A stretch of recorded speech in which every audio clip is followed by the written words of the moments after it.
hadda waxa ka taagan dagaal baa la galay aan qorshaysnayn waxa kale oo dhacday saa adigu hafka ka dhawaajisay Silaanyo oo maamul sheegta ka go' Soomaaliyeed inuu si qarsoodiya ku tagay meesha la yiraahdo Laas Qoray su'aasha isweydiinta leh waxa weeye Somaliland wax la yiraahdo ma jirtaa mise waa maya Somaliland waxay ahayd meel oo korka ka ilaasho Ingiriiska oo aan qabaa'il isu tagay laakiin dal jiri jiray ma ahayn 1984 gudub habar awal heshiis bay kula gashay Berbera 1984 ciise gudub birsayl bay kula galeen Ingiriiska markay la galeen 1986 iyo 27 January warsangali Laas Qoray buu kula galay garxajisna waa iyo habar jeclana waxay kula galeen cadan 1885 dhul bahantana heshiis lama galin su'aasha marka meesha imanaysa waxa weeye international looga marka la eego waxay baaba Somaliland waxay ahayd dhul uu Ingiriisku korka ilaasho oo afar qodob kula gal heshiis inuu dhulkaas yahay dhul uu isagu ka taliyo oo ilaasho maraakiibta ku jabtana oo Ingiriisku leeyahay la badbaadiyo dadka adoonkii dadkii la gadanayna la joojiyay marka la joojiyo ay la dagaalamaan hadii la qabto ay sheegaan oo marka ay Ingiriisku meeshaas uu ka ciribtiro maxay tahay bidoodkii la gadanay markii ay dhacday 1900 iyo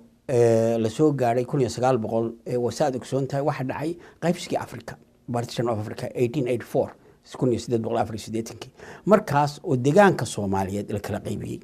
ciidana ay raacday Ingiriisku laba u qaatay Talyaaniguna u qaatay gobolkii hoose Soomaaliya la oran jiray kaas oo dagaal la galay xabashida 1935 ilaa 6 sanadoodna uu haystay Ethiopia dabadeedna 1941 laga adkaaday Talyaaniga oo Ingiriiska soo noqday oo markaa uu qabsaday Soomaaliya 1848 Soomaaliya Ingiriiska laga qaaday oo kontonkii lagu wareejiyay Jamhadda Qurumaha ka dhaxaysa marka waxa dhashay Somali Republic 1960 Somali Republic baa jirta hadda wax la Somaliland ma jirto wax sharci ah maaha nimanka ku naaloonayana waxa weeye khalad bay ku jiraanin Soomaaliyana waxay ka koobantahay 18 gobol oo maanta uu madaxu yahay ninka la yiraahdo madaxweynaha Soomaaliyeed sida darteed waxaan u arkaa xadgudub inuu sameeyay Silaanyo tagista uu meesha tagay heshiisyana la galay qabaa'ilka ay wada galeen nabadgelyada heshiisyadii buu jabiyay ninka la yiraahdo Silaanyo taas waxay keentay in adduunweynuhu ka kaco oo la yiraahdo nabadgelyada waxa xasiloonanta ku jirta meeshaas oo qabaa'ilka heshiisay ayaa khatar gelisay marka wax soo gadhay xagga Jamhadda Qurumaha ka dhaxaysa gidigood waxay u sheegeen inay ka baxaan saasaa keentay Silaanyo ciidamadii uu soo diray oo hubaysnaa oo ka koobnaa 60 tikniko iyo ciidamada kale ay ku jireen ciidamada markii hore deegaanka ugu dhasho la khalday oo marka iyagu raxadooda ka soo baxay oo raacay deegaankoodii oo sheegay in shirqool loo wado dalkan in lagu qabsado ay ku qabsado Silaanyo iyo groupkiisu halka ay u qabo Ahmed Awad Cashara waxa tahay aqoon-yahan haddii dalkii Soomaaliya burburay Somaliland aan ognahay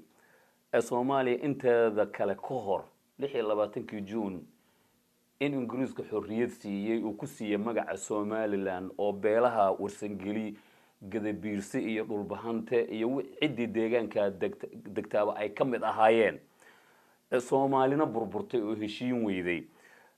sida ay sheegeen aynu ku faa'iidin ku biiridii koonfurta Soomaaliya maxaa u diiday inay Somaliland sheegtaan oo ay ka xoroobaan Soomaaliya inteeda kale adeer waxa horta marka ugu horeysa Somaliland waxay gashay markay heshiiska la gashay meesha san gadaalku ugu noqonayaa 1958 markii ay bilaabeen Noordka xorriyadii la doonay oo ay SWL baa ka soo horeysay laakiin axsaab baa ka abuurtay Noordka la yiraahdo USB oo ay ku midoobeen Ciise iyo Gadabiirsi iyo Warsangeli iyo dhulbahante ay ku midoobeen iyo SNL oo xisbi kale ah oo jaal ah oo laakiin qabaa'ilka kale oo meesha deega oo isaaq ah ay ku jiraan iyo NEF oo isaaq ah ruuxadeedu arrintaas waxay keentay in ay doonaan ay Ingiriisku yiraahdo waxaan idin ku darayaa Soomaaliya ku darsamaysan xorriyadna waxaan idin siinayaa June saad u raacdaan walaalihiin arrintaas markii ay dhacday ay wax gaar iyagu kuma lahayn moqtay keenista la keenay la isku darsanaa wax gaar oo iyagu keeneen maahayn waa la wada keenay danta Soomaaliyeedna wax loo arkayo Soomaali inay midowdo haddii hadda uu dagaalkii dhacay oo uu dhacay dhibaatooyin badan ay dhaceen oo siyaasad xumo oo qarankii uu lahaa nidaamkii meesha ka jiray iyo siyaasad xumo ay lahaayeen nimankii oppositionka noqday mucaaradka noqday oo galay Ethiopia oo iyagu aan lahayn siyaasad wajahan ay ku wajahnaan qabiil ay soo noqdeen qabiilnimadii bay la soo noqdeen dabadeedna waxa abuurmay qabiil kala go'a in dad qabiil wata inay kala go'a maxaa jira kala go'a markaad eegtid maxamedow kala go'a marka la kala go'ayo wax loo go'aa manfac baa lagu go'aa ma batrool baa ay leeyihiin baa la dhacayay ma dahab ay leeyihiin baa la dhacayay ma xoolo ay leeyihiin baa la dhacayay wax kala go'a keena oo sabab ah oo aan u niraahno waxaasaanu noord haysanay oo maanta la ka dhacayay ma u jiro waxa weeye dhaqaalaha qura oo noord leeyahay waa berberana Soomaaliya dhamay u baahan tahay marka haddii wax dhaceen baba dadkii waa dhintay maanta wax loo baahnaa inaanu Soomaaliya hogaamino oo Hargeysa nimaadno oo Hargeysa xarun noqoto oo Soomaaliya haddii lagu ciil qabay xukun inay marka xukunkiiba hogaamiyaan oo Hargeysa noqoto meel loo soo iisho ma garat laakiin maanta Hargeysa inaan noqon meel dadka la eriyo oo qabaa'ilkii kale la eriyo oo cadaanku ugu tahay dhakhtarkii macow sida loo eriyay oo muujinaysa reer socom muujinaysa oo ay ka horeysay dad badan oo Soomaali ah oo la eriyo baabuur la saaray oo sawdka loo diray marka taas maxay tahay waxaan u arkaa anigu dadkaas dad aan walaalnahay qaraabanahay xididnahay tolnahay way in la lugoynayaan u arkaa kala go'a waa lugooyada deegaankaas maxaa jira dantooda waxay ku jirtaa Soomaali inay horkacaan oo ka faa'iideystaan nabadda oo markaa keenaan Soomaaliya inay hogaamiyaan albaab kasta waa garaaceen maanta wax ictiraafaya ma jiro شفل بقى اعتراف دولة هوسة من الشيبيا فاتنا نجد اعتراف وزيركي جماعة الغرباء كسر رح يشوف شقيه أو كل الدقن صوماليات كل هي مقع الصوماليات أيام ما عنده حقوق شقينا شفل بين اعتراف اعتراف بين إيدين كينيا ماشو أوران لها والصومالي كمان ما مكرنا الصومالي عند حدا نكجرو إن قلنا عنه جامنه مركا محمد وكلا روحديس وحي ما أنت كل يان أو جارة أو كينيا مجرته aniga ka xun waxaan ka xumahay wixii soo gaaray waa dad qaraabahay wiil ma abtiyaashay waa habar wadaagay oo hilib baan la leeyahay ana idhibaysa in maartay maanta sida ay yihiin ay ahaadaanin oo ay meel ku xidhnaadaanin waxaan filayay inay yiraahdaan annagana la dulmay dabadeedna dalkayga loo horumariyo aniga ruuxadeeda wax ku heli lahaa deegaankayga horumari lahaa markaas waxaan oran lahaa markaa gacan baa masiin lahaa aniga maanta Hargeysa joogi lahaa haday wadaanin arrintaas marka kala go ciidu faa'iido u leeyahay ma jirto iyadana faa'iido ma laha annana faa'iido ma laha nino faa'iido u leeyahay ma jirto laakiin casharo deegaanka aad ka soo jeedo iyo gobolkan Sanaag amyuuna dadka degaa gaar ahaan beelaha warsangeli ahayn kuwa ku kala qaybsan kamid ahaanshaha Somaliland iyo Puntland ama guud ahaanba Soomaaliya dad ku kala qaybsan oo iyagu sabab u ahaa in Siilaanyo yimaado aragtida ma qabtaa horta dadku kala qaybsani ma jiro laakiin waxa jira maxay ahaytoy waxa kuugu cadaana inaan dadku kala qaybsanayn laba hal markii Siilaanyo yimid dadku waa kaceen ciidamada markuu soo dirayna ciidamadii waa iska saareen isla markaa ciidamadii uu soo kaxaysto laha warsangeli baa ila socdo waa ka soo go'een waxay ku soo biireen deegaankoodii taasa ku muujinaysa inaan warsangeli markaa kala qaybsanayn isla markaas waa la jitaabiyay dhalinyarada ka soo geeysa way jitaabiyeen waa u tageen waxay yiraahdeen soo ma rabtaan Somaliland baan rabnaa inaan saad idinku sheegaysa inaan soo jaan annaga hubna siiya annaga tagayna intii deegaankayga qabanayna hubna siiya hubka loo diiday Somaliland waa u diiday waxay yiraahdeen taga dadkii waxay garteen in mu'aamarad la wado in deegaankan la iska horkeeno dadka la laayo dabadeedna inamadii 350 bay ahayn waa ka soo go'een hawsh waxay haysteen maanta deegaankayga bay joogaan dadkii waa dad israacsan oo aragti leh waa dad annaga dadkayagu waa dad bisayl badan oo reer magaal ah oo nabad kula nool dadka deegaanka ah deegaankii xigay oo habar yoonisa dagaalka waa ka baxeen warsangeli baa la hadlay waxay wareedhe annaga dad jiiraanana dagaal faa'iido idin ma laha iyana waa garteen saasa maxamed oo ku muujinaysa inay dadkanu kala jirin waa jiraan niman Hargeysa oo calaro xoogaa lacaga oo hadda aanu jamciyadda qurumaha ka dhaxayso u qoray oo ah lacagteedii qaran aan lahayn deegaankayaga iyo deegaanka Sool uu lahaa ayaa la siiyaa Hargeysa oo jamciyadda qurumaha ka dhaxaysa siisa taana waxaan u qornay ninka la yiraahdo kay baan u dirnay warqad dheer oo aan kaga hadlayno waxaana haddana xaaladaasuna meel fiican bay mari doontaa insha Allah annaguna ruuxadayadu deegaanka isaaq ama dadka isaaq la yiraahdo markaan afka ku dhufto qabiil xataa waa dad aanu jecelnahay oo wanaag iyo xurma naga dhaxayso laakiin arrintaa kala go'a arrin aan ku raacsanahay ma okay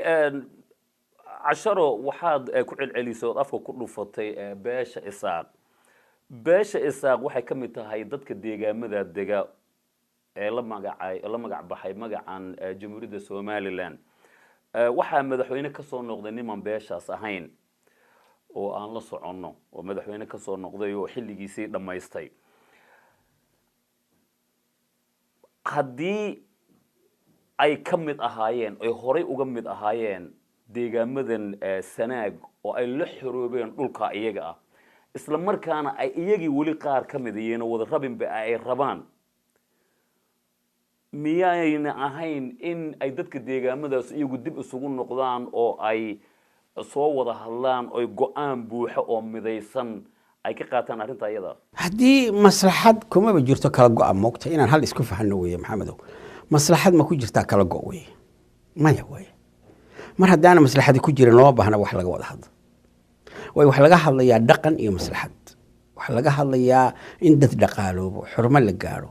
Europe ay isu tagaysa German iyo Islaayo shalay iyo Faransiis baa maanta wada socda oo meel wada ka soo wada jeeda adduunku wuxuu isku raacaa maslaxad iyo dhaqan iyo dhaqaale iyo dadnimo Soomaaliya dad kala maarmi kara oo dad isku af ah waa dad isku diin ah waa dad qaraabe ah waa dad xigta wadaaga kala go' dan u yahay ma jirto ninkii ka shaqaynaya taasna dadnimo Soomaaliyeed kama shaqaynayo maxaa jira waxa faa'iido lagu keenaya maxay tahay kala go' waa ku sheegay dhaqaalaha u weyn oo ay banoord haysto waxa weeye khaasatan deegaankaas waa berbera Soomaaliya dhambe u baahantay xoolaha Soomaaliyeed ba ka dhoofay haddii hadda taas laga baxo oo xataa policy-ga aan ku sheegay anaga policy baan lahayn policy-ga iyo xataa berigi la raaco xooluhu waxay ka dhoofi lahaayeen maxay tahay Boosaaso waaba joojinay Boosaaso mar oo xooluhu kama digi jirin berbera hadda kuwa yimi ba cashuurtii kor u qaaday sababta kaasina berbera in la furo maahe haddii sidayadii lagu wadi lahaa baxaa jira Boosaaso waxa ay berbera leedahay malaha berbera waa dhisan tahay waxay leedahay cranes waxay leedahay waxaas Boosaaso malaha maca daalik waxaan keenay in Boosaaso dadku yimaadaan oo dadku alaabta kala degaan oo aan macaamilo fiican sameeyno marka waxaan ku sheegayaa kala go' wax loo baahan yahay ma jirto annaga waa u baahannahay iyaga kama maarmi karo waa u yeedhayna walaalaha iyo weeye waxaan leenahay kala go'a ka noqda faa'iido idin ma laha marka waxa faa'iido keenaya ma jirto waa hagaag casharo Puntland waxa ka dhacay isbedel siyaasadeed Professor Cabdiweli ayaa madaxweyne loo doortay oo aan ka warqabnaa isbedelka siyaasadeed ee ka dhacay Puntland muxuu soo kordhinayaa baad isleedahay wallahi anigu shakhsiyan waxa weeye Puntland waxaan u arkaa inay gaabis tahay Silaanyuna inuu meesha booqdo oo tago Puntland baa sabab u ah maxaa jira way dayacday Puntland deegaankaas oo dhan qaarna ku geli maayo sababtoo ah macaawadii la siin lahaa dhinacana la mariyay oo Puntland macaamo ay ka hesho United Nations kama jirto laakiin daryeelkii kale to laga baahnaa oo ahaa dadkan waa dad is ah ehel iyo hilbo iyo qaraaba isu keenay waxa isu keenay dagaalkii sokeeye waxa isu keenay danguud waxaad moodaa dantaas inaanay sidii la rabay u meerisnayn maxay ahayd ninkii ka horeeyay Cabdiweli iyo kii ka horeeyay labaduba iyo kii ka horeeyay ya xataa Cabdullaahi waqtigii ku dhawaa gaabis bay ahayd Puntland gaabis baa ku jira Puntland oo meeshii la rabay Puntland kama soo wada bixin ku wajahan xagee waxay ku wajahan tahay saddex meelood waxay ku wajahan tahay midnimada Puntland inay midowdo oo ay noqoto cudaan adag oo aan la dhaafi karin waxa ku jira jilaac baa ku jira waxa jilaac kale ku jira hormoodnimada ay Soomaaliya ka noqonayso oo ay noqoto hormood Soomaaliyeed waxa jilaac ka jira inaan Soomaali kala go'i karin inay aabe u noqoto saddexdaas baba waxaad moodaa hanaankii la rabay iyo meeshii la rabay inaan Puntland iman waxaan ku boorinayaa Puntland inay guntiga dhiisha isaga dhigto oo u jajabnaato ummadda Soomaaliyeed hoggaankeeda iyo isu keenteeda dad badan oo la gaaraya 200 milyan 250,000 oo dad soo qaxooti ah ayaa Soomaaliya ku nool oo gobolada kale ka yimid puntland buu ku nool 140,000 baa ku nool boosaaso gudaheeda oo ay ku jiraan xataa Ethiopian isku jiraan marka Puntland waxa weeye meel loo soo irkaday oo Soomaaliya oo dhan indhaha ku hayso oo badbaado Soomaaliyeed wada marka waxaan rabay inay noqdaanin xag siyaasadeedna heerka gaadhaanin xag dhexdoodana ay saas noqdaanin arrintaa waa ku dhaliilaya bal waa eegi doona Cabdiwali wuxuu keeno inkastoo aanu arko hadda socodkiisii markuu marayay bari dhulalka qaarkood uu ka booday oo aanu tegin baba qaarna uu booqday qaarna uu dhaafay taasuna ay muujinayso inaan ahayn wax fiican talaabadii hore sababtu inay tahay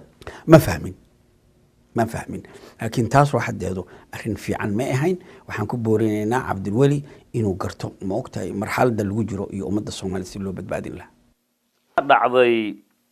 in ay dalka Soomaaliya iminka ku sugan yihiin ciidamo aad u fara badan oo ka socda mandaqada geeska Afrika gaar ahaan dalalka Andariskana Ethiopia ay ka mid tahay Soomaalidu siyaabo kala duwan bay u arkaan waliba marka laga hadlayo Kenya iyo Ethiopia dhul badan bay shabaab ku xoreeyeen dhulka badan ay xoreeyeen iyo waxqabadka muuqda ay qabanayaan waxa garab socda tuhun fara badan oo Soomaalidu qabto maxay tahay aragtidaada ku wajahan arintaas aragtida anigu waxaan qabay baarlamaanka markaan ku jiray dawladaha jiiraanka nahay inay dagaalka soo galaan anigu ma jeclayn jiiraanka deriska dawladaha aan xuduudka wadaagno sababtu maxay tahay sababtu waxa weeye interest bay ina leeyihiin anana interest baan leenahay dad walaala abaanahay shaki badan baa dhici kara oo jiray waxa u fiicnayd iyagu inay dibadda ka joogaan laakiin hadda arrintii waaba dhacday Soomaali waxay tiraahdaa haddii foolitaqo maada guda qarsi ma jiro way dhacday hadda shakigiina waa jira waxa loo baahan yahay iyagu inay shakiga gartaan oo markay hawl galayaan waxaan shaki keeli karin inay hawl galaan maxaa jira iyaga waxa ka dhaxan jiray heshiis ay u heshiisiyeen dantooda say wax isaga qaban lahaayeen Soomaaliya Kenya iyo Ethiopia waxa qarsoon taasuna ma markaan si daacadnimo u hadlo anigu aakhirada dhinacayga aan u hadlo nin Soomaaliyeedna aan u hadlo horena uu sheegay khaladka weyn wax iskale mucaaradadii gashay Ethiopia waqtiga xukuumadda militariga si jirta dambiga weyn iyaga leh maxaa jira isaga iyo siyaad bareed laga cabanayay equal way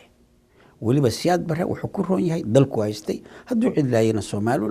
Soomaali bay ahayd islaynaysa dhexdeeda adduunkana waa ka dhacdaa nin xukun xun oo dad laayay oo Xajaaj bin Yuusuf baa jiray hadday socotahay waqti kasta waa dhacaysay laakiin dalkaaga iyo dadkaaga cadow looma gacan geliyo cadow bay u gacan geliyeen maxaa jira aragti siyaasadeed oo wajahan oo fi aragti dheer ma lahayn ciil qabiil baa kor maray iyo caro ay u qabeen maxay tahay nidaamka ama kursi ku xumeeyay ama in adeerkeed dilay ama in adeerkeed xiray wax ka weyn oo ka sheey ma u jirin وانا أرين أنيق الربا تاريخ إن إنجليو مقت وانا أبرر مقت هذا لا يردد بك حمان دورة هذا الكلام كله لكن وأرين أن قبوي يعني مركا وحوي وحنو أركا خلط كان هذا وحيس كله برلمان كجوجا يبرلمان كهورنا ونلود دي أنك وحن الرولز فإنجيجمنت سوي جلينو أن راهنو إذا ماذا سوق التردد ده أنو قالنو وقت كب حيان هبك أي سدان سيء بحيان هجان كان إنه أنك يالنو ينبت سجد منا ما أنت ملها أجنبي كي بحجو يجا وحي سمين عيا تاسون الدم بجد وحس كله برلمانك ديك مركي هرو للديدي إنه أساس سميننا وحس كله سبيكر كي هرو برلمانك جوج جري وبرلمانك يبنى حرتي يشير حسن وكدكت ميلو ليه وقعنكو سيه مهيجا اللي يرادو marka anigu waxaan qabaa Soomaaliya in loo bareeray marka waxaan ku boorinayaa ummadda Soomaaliyeed haddaad ilaah ka cabsanaysan ku wadaadada sheeganaya oo ummadda Soomaaliyeed dagaal aan loo baahnayn galiyay oo diintii shaki galiyay ilaahay waa idinku ciqaabaya aakhiro ummadda Soomaaliyeed xumaanta aad ku dhex beerteen kuwa qabiilka ku kaxaynayana ilaahay waa idinka goynaya idinka caruurtiinaba markaan u soo noqdo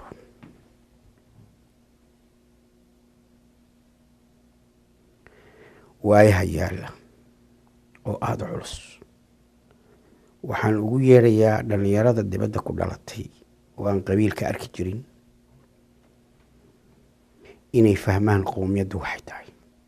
iyo ciiddu waxay tahay aad bay igu adagtahay وهجاج marka wuu soo noqonaynaa maxamedow arrinta markaa soomaali u taalaamanta waxa weeye inay gartaan inaanay soomaali kala maarmi karin ninka wadaad ka sheeganaya ilaahay wuxuu yidhi walaqad karamnaa bini aadama waxamalnaahum fi lbari walbaxr waan karaamaynay buur basharka qabiil ka guura oo u guura dadnimo iyo walaalnimo iyo isjacayl adduunka meesha martaan soomaali u baatiin walaa qabiil aad noqonaysaa kale ma jiro madowna waa tahay soomaalina waa tahay labada un baad ku dambaynaysaa madow iyo soomaali marka waxa weeye waxaan idin leeyahay inaad ka waantowdaan waxay idinaan noqon karin oo qabiil aad u hiilinaysaan qabiil meel ku gaari maysaan وهجاج أحمد عود عشرة وحقيقة موقتا indhahaaga ilmo soo dhaaftay oo aan makhraati ka ay maalinta yawmal qiyaame waana markii labaad oo aan goobjoog ka ahaado madal aad uga hadlaysay arrimaha Soomaaliya oo ilmo ku soo dhaaftay gabagabada barnaamijka waxaa laga yaabaa dad fara badan oo ina daawanaya oo qaba dhibka Soomaaliya ay maanta wada qabto inay aaminsan yihiin dhaliilahan aad dawladihii jiray ama tan hadda jirta aad ka sheegayso in ay sabab u tahay qabiil iyo wax la mida anigoo indhahaaga ilmo ku huba oo aan rabin in aan sii wadno waraysiga maxaad kuwa oran lahayd maxamed kuwa waxaan oran lahaa waxaan ka ooyaya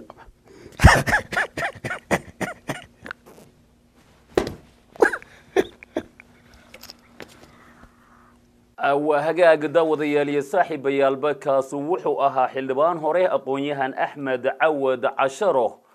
oo igu waramayay stuudiyaha telefishinka caalamiga ee Somali Channel ee magaalada Toronto ee dalka Canada waxaana ka waraystay guud ahaanba xaaladda qalafsan ee iminka dalka Soomaaliya ku sugan yahay